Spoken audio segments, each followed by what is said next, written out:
Magandang gabi po sa lahat ng nakikinig ng Nginig TV. Pakitago niyo na lang po ako sa nickname ko na Sunny. Nangyari po itong kwento taong 2007. Sagalahan po dito sa amin. Kasali po doon ang pinsan kong Pogi. Escort siya ng Reyna Elena, which is yung ate niya lang din. Magagandang lahi kasi yung mga pinsan ko na yon, Boss Kira. Sayang nga, di ako nabahagian eh. Simulan ko na po yung kwento. So kasali nga po sa sagala yung magkapatid kong pinsan. Actually, taon-taon na rin silang kasali talaga. Pangatlong beses na atang magre-Reyna Elena ng pinsan kong si Nicole nung taon na yon. Si Brent naman na kapatid niya, pangalawang beses ng escort ng ate niya. So basically, sanay na sila at may mga gamit na rin talaga na pangsagala. Pero si Nicole, nag-request daw sa mami niya ng bagong gown at binilhan din naman agad. Hindi ko nakita yung gown na yon, Boss Kira, pero sobrang bumagay daw po talaga kay pinsan. Si Brent naman, since black na slacks ang uniform nila sa school, yun na lang ang gagamitin niya. Kaya barong na lang ang ibinili sa kanya nila tita. Okay naman na daw po lahat. Ready na. Kaso bigla pong nagkaproblema nung umaga nung araw ng sagala. Nadisgrasya po ng lola namin yung gown ni Nicole. Matanda na kasi si lola namin, Boss Kira, at medyo nag-uulyanin na. Kaya hindi na rin siguro nakakagulat na nasunog niya ng plancha yung gown ni Nicole. Opo, Boss Kira. Pinlansya ni lola yung gown na susuotin ni Nicole. Iyak po ng iyak si Nicole nun kasi nga ilang oras na lang magsisimula na yung sagala. Hindi naman nila magawang magalit kay lola kasi nga nag-uulyanin na yung matanda. Hindi naman niya intensyon na sunugin yung gown. At saka hindi po sila ganong klase ng tao. So ang ginawa po nila tita nagrent na lang po sila ng gown sa mga patahian. Mabuti na lang daw at may isang nagustuhan si Nicole at sumakto din naman sa kanya. Fast forward tayo, Boss Kira. Nung nakapwesto na ang lahat para sa pagsisimula ng parada, pansin namin na parang hindi komportable si Nicole. Para siyang may iniinda na kung ano. Kasi pilit yung ngiti. Tapos parang ang bilis siyang pagpawisan. Wala namang force yung pinsan ko na yon, Boss Kira. Paano siyang pagpapawisan? De, joke lang po. Baka kako masama lang yung pakiramdam. So di tumuloy pa rin naman siya. Kaming mga supporters nila, sumusunod lang sa kanila. Picture dito, picture doon. Lahat ng mga reyna at mga puhon ay pinicturan namin. Pero syempre, ang main focus ng pictorial namin is yung dalawa naming pinsan. Habang umuusad ang parada, mas lalong kapansin-pansin na may kakaiba talaga kay Nicole. Para bang hirap na hirap siya sa gown niya. Ilang beses nalaglag yung korona niya dahil sa pagyuko niya, kakahila ng gown. Humuhulas na din yung makeup niya sa sobrang pagpapawis. Hanggang sa pinahubad ni na tita yung heels niya para hindi siya mahirapan sa paglalakad. Ang akala kasi nila tita yung heels yung nagpapahirap sa kanya. Okay pa rin naman kasi natatakpan naman ng gown yung mga paa niya. Hanggang sa matapos po yung sagala, hirap po talaga yung pinsan ko. Nung makabalik na sa simbahan, saka namin ni-review yung mga kuha naming pictures kanina. At kinilabutan po talaga kami kasi lahat ng kuha namin kay Nicole, kung hindi walang ulo, ay may kung anong kulay puting usok na nakapasan sa likod niya. Ipinakita namin yun kay tita pagkatapos. Natakot siya para kay Nicole. Kaya pagkatapos sa simbahan, ay dumiretso agad sila sa bahay at ipinatawag si Mang Kaloy. Siya po yung pinakakilalang albularyo dito sa amin. Sabi ni Mang Kaloy, may espiritu daw na nakakabit doon sa gown. Malamang daw na yun yung una o ang tunay na may-ari ng gown. At nagagalit daw ito na may ibang nagsusuot ng gown niya.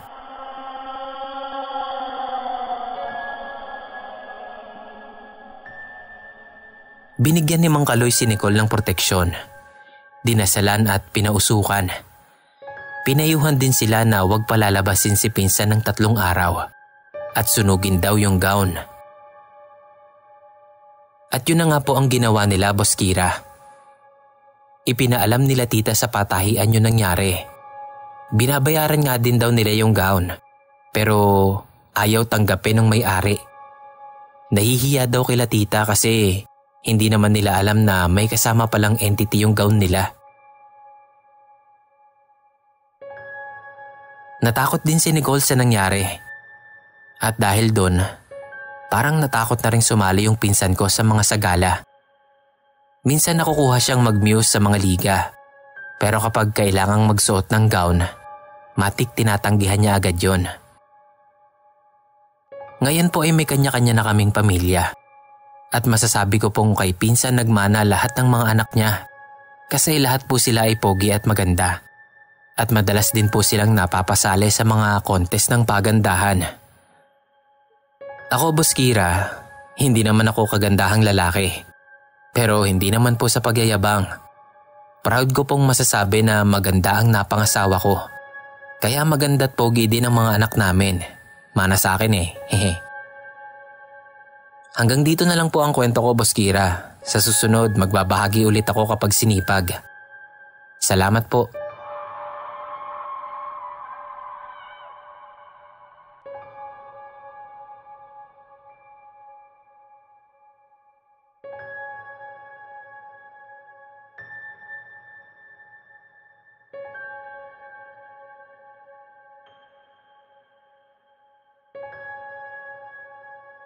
Hello, Sir Kira. Nasend ko na po itong kwento sa page ninyo. Kaya lang hindi pa po nasin. Kaya sinubukan ko dito sa email ninyo. Hopefully, mabasa na. Itong kwento ko po ay sarili kong karanasan. Nung high school ako, nagsimula yung mga tunog na nadidinig ko sa tenga ko. Sinarili ko lang po yung problema ko na yon. Dahil takot po talaga akong pumunta sa ospital o magpa-check up. Hindi naman din masakit. Nakakabother lang po kasi minsan yung tunog na yon yung gumigising sa akin. Wala siyang fix na oras kung kailan ko sila madidinig. Pero madalas po yun kapag tahimik na tahimik sa paligid. Kaya usually, kapag patulog na, saka yun umaatake. O minsan kapag habang natutulog ako. Light sleeper din kasi ako. Konting ingay lang nagigising na ako. At minsan pa, parang ang sensitive ng pandinig ko. To the point na hindi na ako makatulog kasi dinig ko yung ticking sound ng wall clock namin.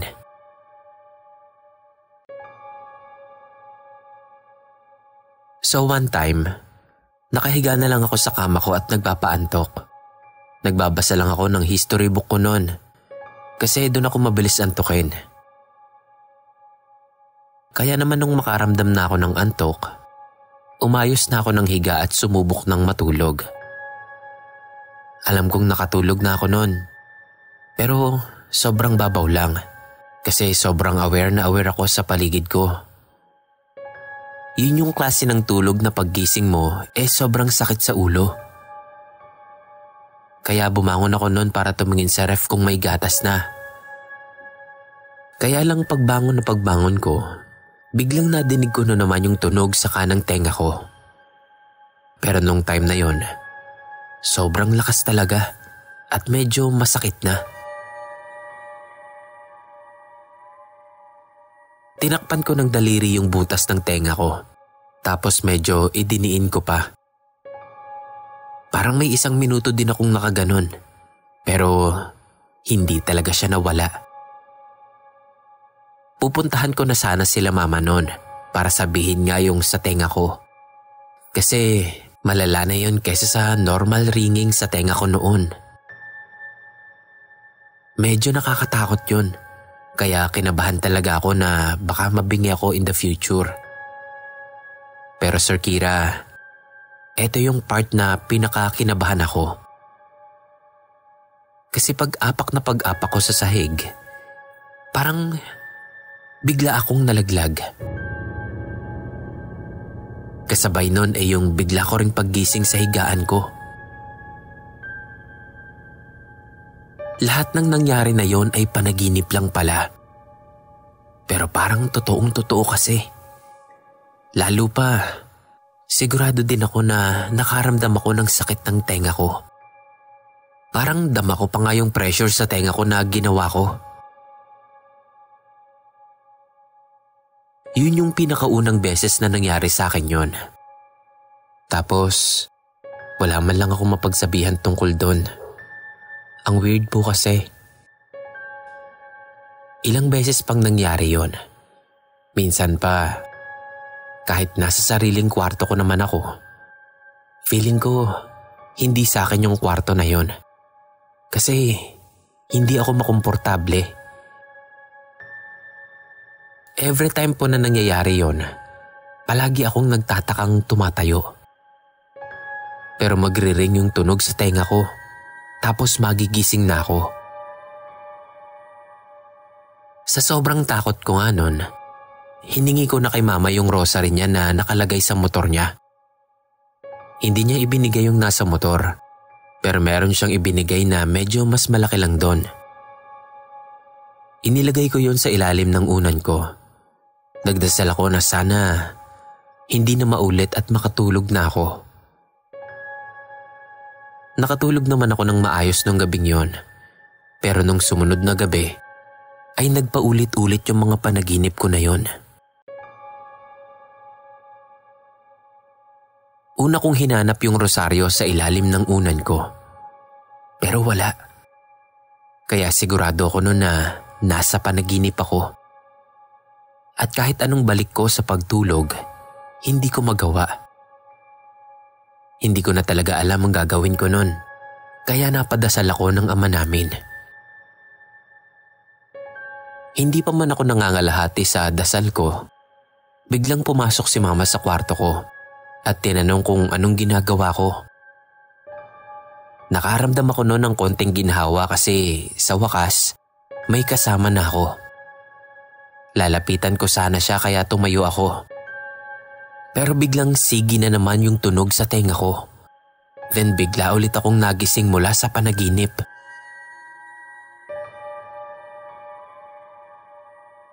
Kinapa ko sa ilalim ng unan yung rosaryo at nando na yun ulit.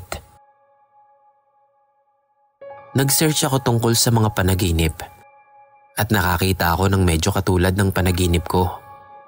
Yung nagigising sa panaginip, tapos magigising in real life.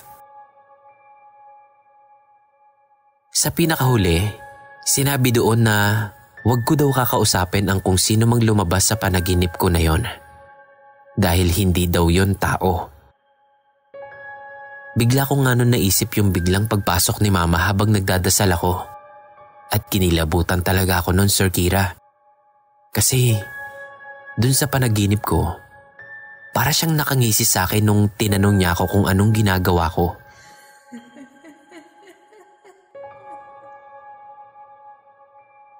Fast forward po.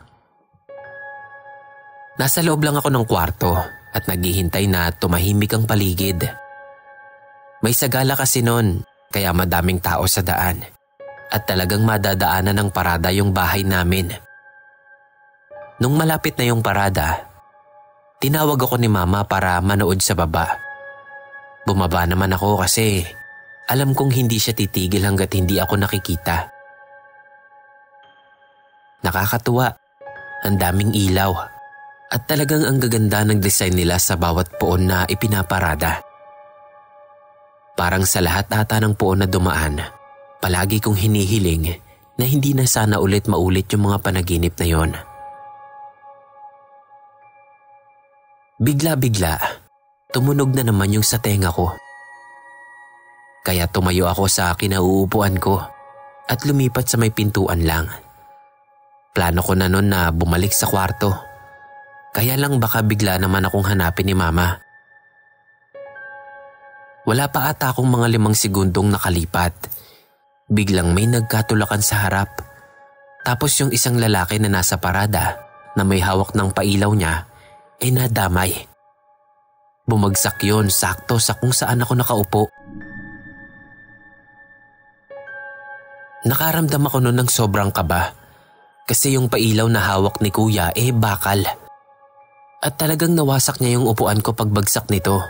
Siguro dahil na rin sa bigat nun. Pakiramdam ko tuloy nun. Ang swerte ko na tumunog yung tenga ko na siyang ang dahilan para umalis ako doon sa pwesto na yon. Napaisip tuloy ako sa mga panaginip ko. Bigla na lang kasing umaatake yung tunog na yon kapag umaalis ako ng higaan. Naisip ko talaga na parang pinipigilan ako ng tunog na umalis sa kama ko at ibinabalik ako sa realidad. Napapaisip tuloy ako noon kung anong meron sa mga panaginip ko na yon.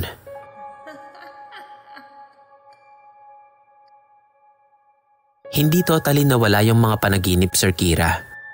Kahit pa panay-panay na ang pagdadasal ko sa gabi. Nasanay na lang ako na ganon. At minsan kapag umaatake yung tunog sa tenga ko, lumalayo ako o nagpapalit ako ng pwesto. Kasi may isang beses na habang nakikipag-usap ako sa isang kaklase ko, biglang tumunog yung sa tenga ko. Nag-excuse ako doon tapos nagpanggap lang ako na may iba akong gagawin kahit wala naman talaga. Bago mag-uwian, nag-announce yung teacher namin na meron kaming kaklase na nawawala ng cellphone. Kaya inisa-isang i-check ang mga gamit namin. At yung cellphone, nakita doon sa gamit nung kaklase ko na kausap ko kanina. Ang nangyari, idininay niya na siya yung kumuha at ibinigay lang yun sa kanya nung isa naming kaklase. Dinala sila sa office at ang ending nun, umamin din siya na siya lang talaga ang kumuha. Parang naging warning sign na sa akin yung tunog na yon. Na kapag umatake siya, lalayo o iiwas ako. Naisip ko din nun na never na ulit akong nagtangkang bumaba o lumabas man lang ng kwarto kapag ganoon ulit ang panaginip ko. Nagdadasal na lang ako at effective naman po yon. Natatakot pa din ako pero at least alam ko na yung dapat kong gawin sa mga ganoong sitwasyon. Sir Kira, bukod doon sa mga pangyayari na yon, wala naman na akong na-encounter na masama. At sana wala na akong ma-encounter pa. Sana din hindi mawala yung mga tunog na yon na nagsisilbing warning signs sa akin. Hanggang dito na lang po. Hindi ko po alam kung nakakatakot to pero sana mabasa ninyo. Maraming salamat po.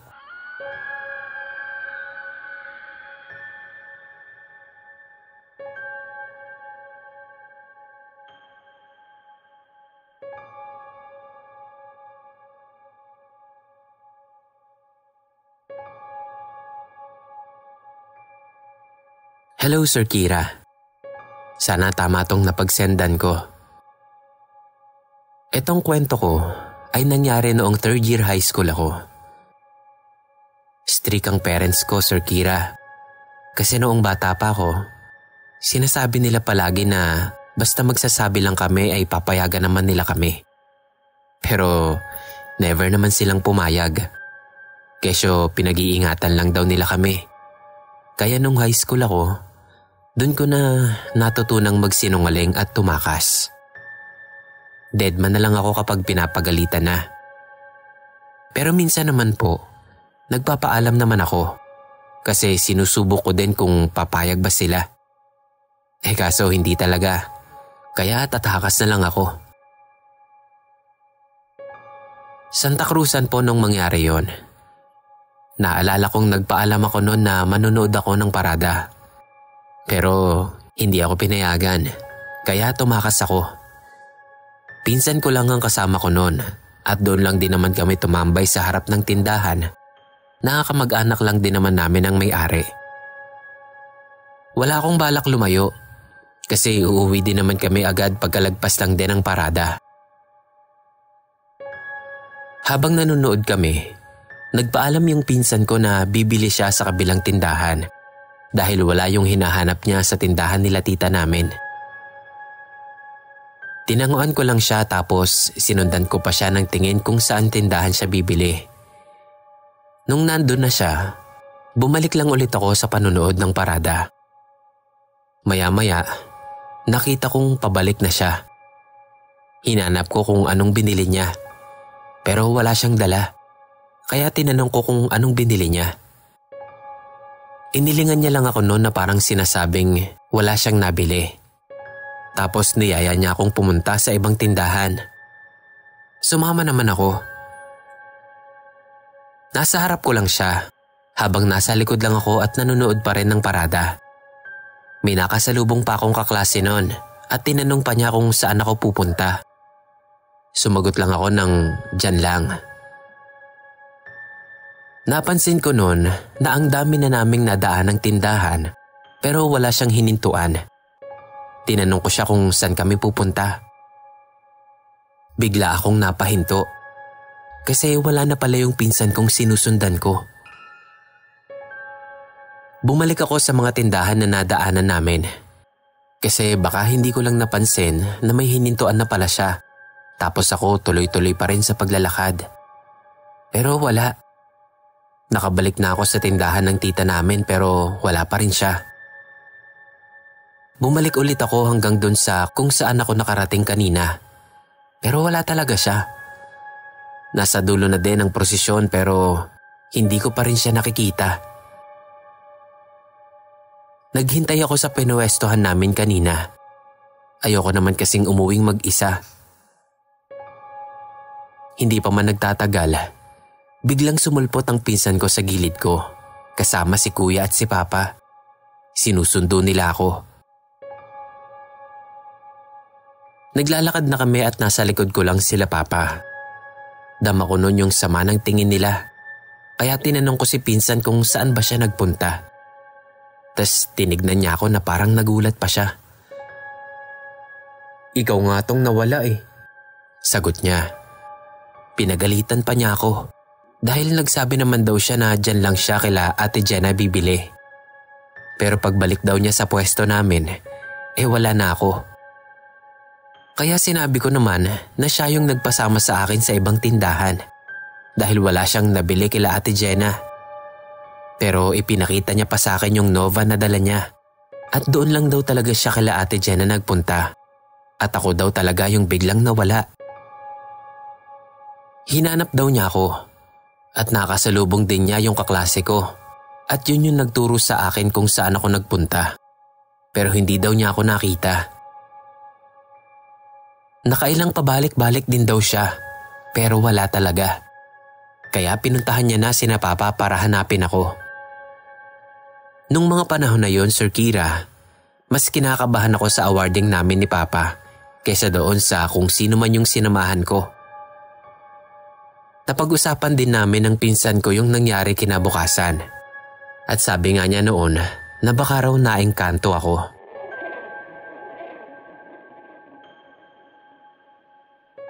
Ngayon na medyo madami na ang kaalaman ko sa mga unknown creatures, tingin ko doppelganger yon. Ang pinaka-creepy part lang talaga para sa akin yung hindi ko naman maalalang nagsalita yung doppelganger ng pinsan ko. Pero naintindihan kong niyaya niya akong pumunta sa kung saan. Tingin ko din, malaki yung naging parte ng classmate ko noon. Kasi kung hindi niya ako kinausap, baka kung saan talaga ako nakarating nang hindi ko namamalayan.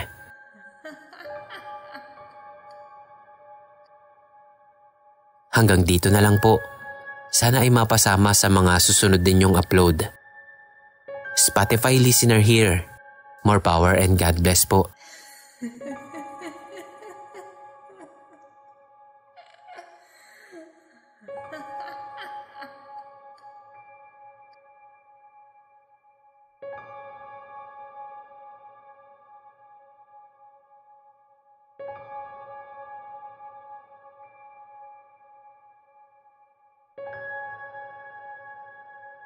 Share ko lang din po itong kwento ko nung bata pa ako.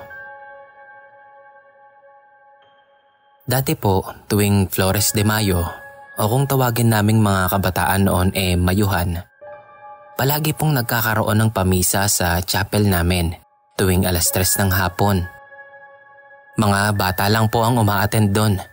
Hindi ko alam kung pwede rin yung matatanda pero kadalasan kasi kaming mga bata lang ang umaattend sa pamisa or pa-Bible study na yon.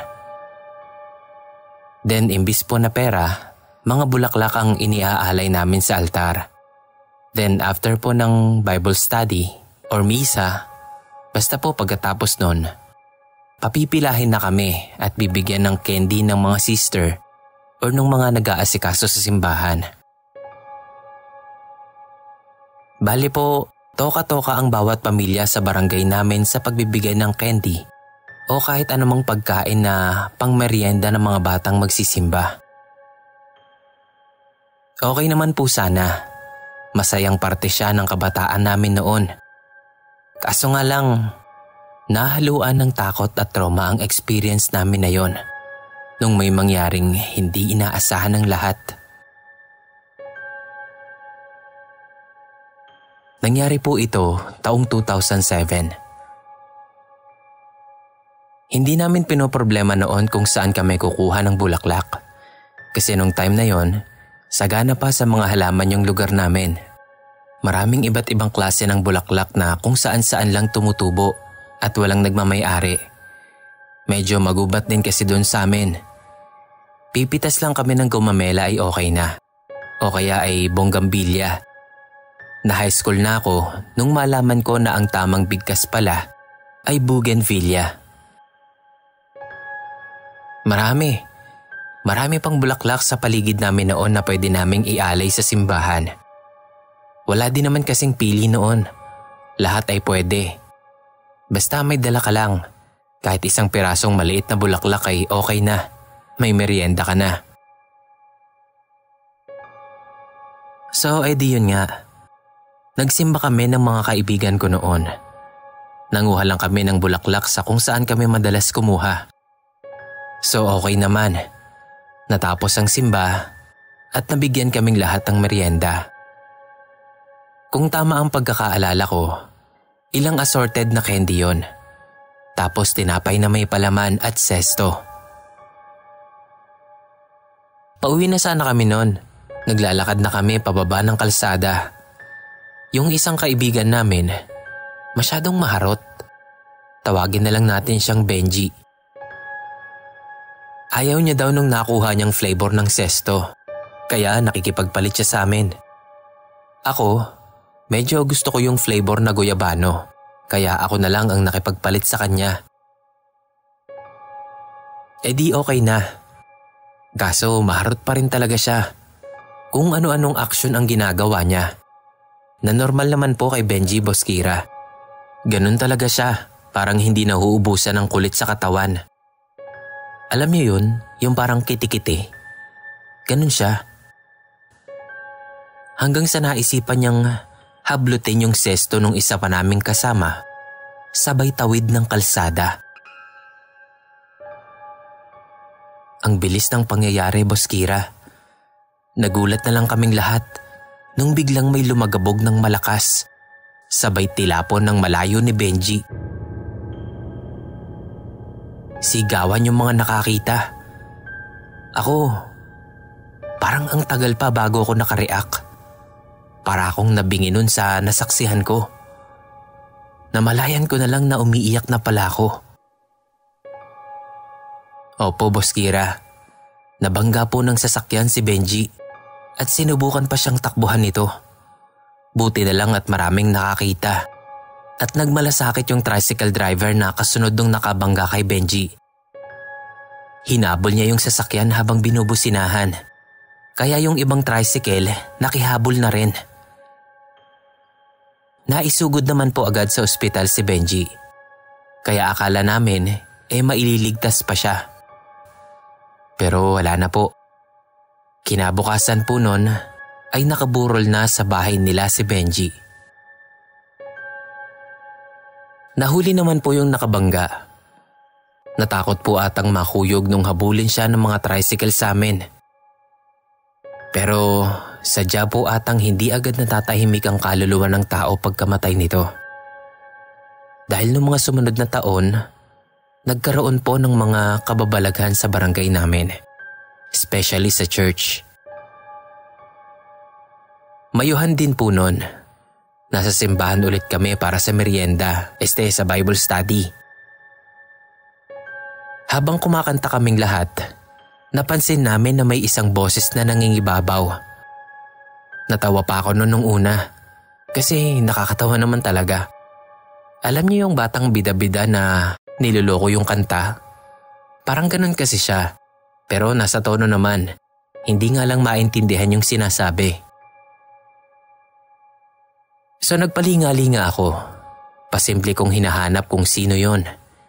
Pero lahat pala kami hinahanap din yon. Natapos yung kanta. Nawala na rin yung boses. Nakaupo na kaming lahat nun. Habang nagsasalita yung nasa pulpito, biglang may tumawa ng malakas. Lingunan agad kaming lahat nun sa likod kasi doon nanggaling yung tawa.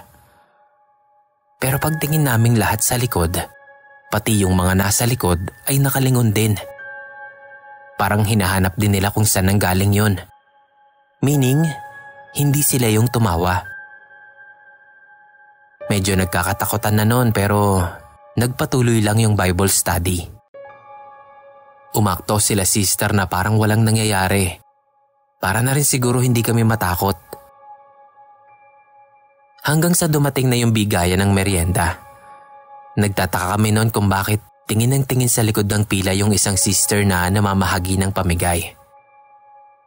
Doon ako nakapila kaya pansin ko talaga. Bale, 2 pila kasi kami noon. So napapalingon din ako. Akala ko tinitignan niya lang kung marami pa ba yung nasa pila at tinatansya lang kung kakasya pa yung pinapamigay nila. So natapos na yung Bible study at pamigay ng merienda. Nakauwi na halos lahat ng mga bata maliban sa amin ng 2 ko pang kaibigan. Tumulong pa kasi kami noon na magligpit-ligpit. Actually, tumeteknik lang kami. Kasi after maglinis, bibigyan pa ulit kami noon ng mga sumobrang pamigay. So yun nga, habang naglilinis kami, nagkwento si sister, yung namimigay sa pila ko kanina. Sabi niya, habang namimigay daw siya, may nakikita siyang batang malikot sa pinakalikod ng pila namin. Pilit niya daw yung sinisilip kung sino para masaway nga. Pero kapag daw kasi hindi siya nakatingin at nakafocus lang siya sa pagbibigay ng pagkain, sa kanya nakikita o naaaninag yung bata sa likod na naglilikot. Parang sayaw ng sayaw, parang nanunulak pa nga daw. Pero kapag titignan naman niya, bigla daw mawawala. Hanggang sa nung iilan na lang yung natitira sa pila, doon niya malinaw na nakita yung bata. Batang madungis at maputlang-maputla ang nasa hulihan ng pila. Nung mabigyan niya na yung batang sinusundan ng batang madungis, pag-alis na pag-alis daw ng bata, ay bigla ding nawala yung batang nasa hulihan ng pila. Yung dapat nakasunod nung huli niyang binigyan. Talagang gulat na gulat daw si sister nun. Kasi ang inaasahan niya nga ay may huling bata pa sa pila. Yun ngang batang malikot. Kilabot na kilabot daw po siya nung time na yon at hindi agad nakapag-react. Kaya daw bigla na lang siyang napatakbo sa maliit na room ng church. Yun po yung pinaka-stock room doon. Sabi ni sister, ay nakilala niya daw yung bata. Base na rin sa nakita niyang itsura at suot nito. Si Benji daw po yun, Boss Kira.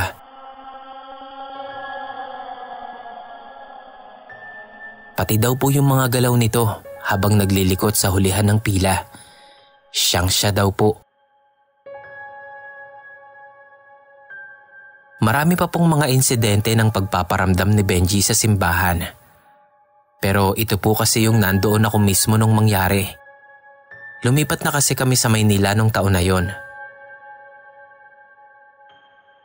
Ang kwento pa nga ng mga taga sa amin, minsan daw kapag napapadaan ang mga sasakyan sa parte kung saan na-aksidente si Benji, ay may nakikita daw po silang bata na bigla-bigla na lang tumatawid. Mapapahinto naman yung sasakyan, pero pag titignan po ng driver yung unahan ng sasakyan, wala naman daw itong makikita. Maraming beses na daw na nangyayari yon. Mabuti na nga lang daw at hindi pa ito nagdudulot ng aksidente o ng banggaan ng mga sasakyan doon. Sa church naman po, ganoon pa rin. May sumasabay na boses ng bata kapag kumakanta sila. Tapos may tatawa at may maglilikot sa hulihan ng pila. Kumalat po yung mga pagpaparamdam na yon. Kaya napagdesisyonan ng pamunuan ng simbahan at barangay na ipagpaliban na muna ang pagsiselebrate ng Flores de Mayo. Pero linggo-linggo pa rin po nilang ipinagdarasal ang kaluluwa ni Benji. Ilang beses na rin po nagkaroon ng blessing sa simbahan, pati na din po doon sa kalsada kung saan siya nabangga.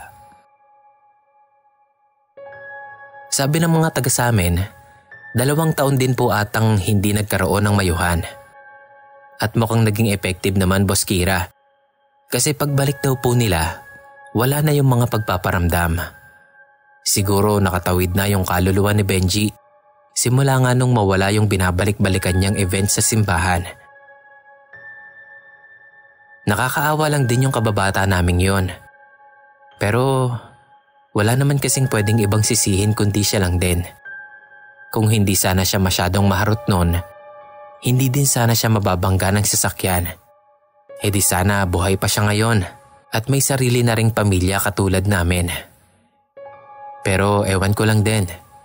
Siguro nga, Boss Kira, hanggang dun lang din talaga ang buhay niya. Diyos lang po ang nakakaalam. Ito ang kwentong hindi ko makakalimutan, Boss Kira. Ang pangyayaring nagbigay ng trauma sa akin na habang buhay nang nakatatak sa isip ko. Sana po mabasa nyo ito at mapasama sa mga mainanarrate nyo sa channel. Thank you po in advance. God bless us all po.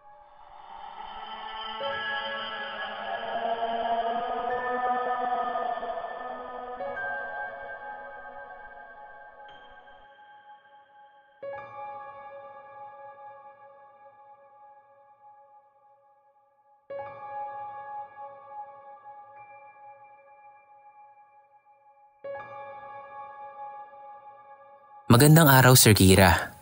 Ako po si Buboy. Share ko lang din po itong kwentong naranasan ko.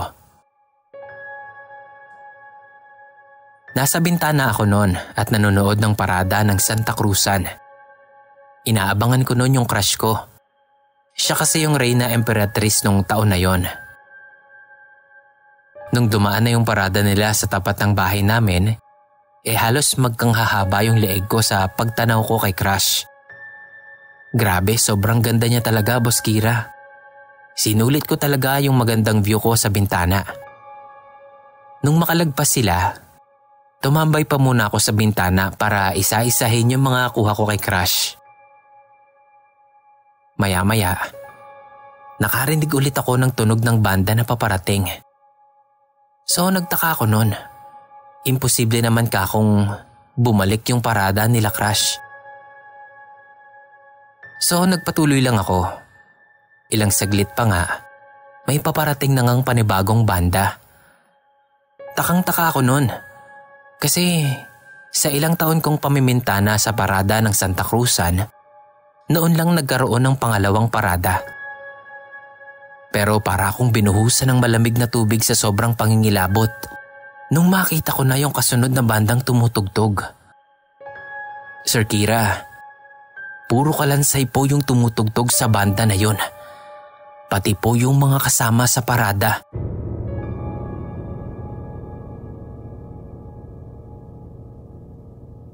Lahat sila ay mga nakaitim at pulang mahabang damit na may hood. Hindi po talaga ako nakakibo o nakasigaw man lang sa sobrang takot ko. Mabagal silang naglalakad sa kalsada at lahat ng dinadaanan nila ay nagiging pula. Hindi ko sure pero ngayong iniisip ko, parang dugo pala yung kumakalat sa daan nun. Meron din silang mga reyna-reyna at escort, Boss Kira. Pero mga bungo-bungo lang din sila. Ang huling naaalala ko na lang nun, lumingon sa direksyon ko yung parang huling reyna nila. Parang nag-aapo yung mata niya. Pagkatapos nun, nag-blackout na ako. Nagising na lang ako noon sa amoy ng mentol at sa masahe ni Mama. Sinasabunot-sabunutan niya rin kasi yung buhok ko noon. Tapos ang daming nakapalibot sa akin. Bumangon agad ako noon nung naalala ko yung nakita ko. Dudungaw pa sana ako sa bintana pero pinigilan nila ako. Nung medyo nasa wisyo na ako, ikinuwento ko sa kanila yung nakita ko. Kaya agad nila akong dinala sa albularyo. Sabi nung albularyong napuntahan namin, napagkatuwaan daw ako ng mga engkantong itim. Mabuti daw at yun lang ang ginawa sa akin at hindi ako isinama sa parada nila. Dahil kung nagkataon daw, siguradong hindi na ako makakabalik at habang buhay na akong kasama sa parada ng mga itim na engkanto na yon. Dinasalan ako ng Latinong manggagamot. Dasal daw yon ang pagsasara ng third eye. Sabi ko, hindi naman kako bukas yung third eye ko. Kasi hindi naman ako nakakakita ng mga multo o ng kung anumang mga elemento. Yun lang kako yung unang beses na nakakita ko. Paliwanag niya, yung sandaling makita ko daw yung parada ng mga itim na engkanto na yon, yun din daw yung oras na nabuksan ang third eye ko. Pagkatapos nun, may ibinigay siya sa aking kulay pulang maliit na parang pouch. Ilagay ko daw lagi sa bulsa ko yon at huwag kong ihihiwalay sa katawan ko para daw hindi ako malapitan ng masasamang elemento. Pagkatapos po ng pangyayari na yon, Boss Kira, never na akong nanood ulit ng Santa Cruzan. Sobra talaga akong natakot nun. Mabuti na nga lang din at paloob ng bahay ang hulog ko nung mawalan ako ng malay. Kung nagkataon, malamang nabalian pa ako ng buto. Or worse, nabagok at hindi na nagising. Napapaisip tuloy ako ngayon. Yun siguro talaga ang gustong mangyari nung engkantong lumingon sa akin. Yung malaglag ako sa bintana para mamatay. At sa paraan na yon, ay maisasama nila ang kaluluwa ko sa black parade nila.